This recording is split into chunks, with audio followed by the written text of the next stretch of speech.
Καλημέρα συμπεθέρες μου. Λοιπόν, χρειάζομαι πραγματικά βοήθεια από τις μαμάδες εδώ πέρα στο social.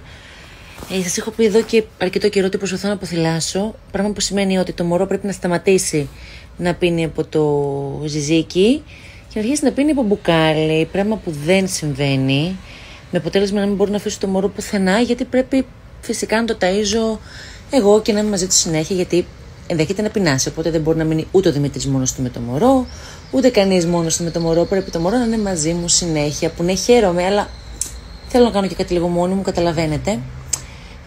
Λοιπόν, τι έχω δοκιμάσει? Έχω δοκιμάσει 2-3 γάλατα σε σκόνη. Έχω δοκιμάσει και 5-6 μπιμπερά διαφορετικά. Το θέμα δεν είναι ότι δεν του αρέσει η γεύση του γάλατος ή κάτι τέτοιο. Με το που βλέπει μπιμπερό και πάει το μπιμπερό να μπει στο στόμα του, κάνει όπως ο διάολος όταν βλέπει το λιβάνι.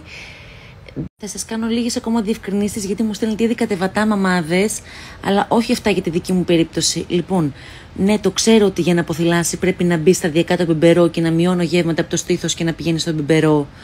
Αλλά δεν παίρνει μπιμπερό καθόλου, δεν θέλει ούτε να το βλέπει.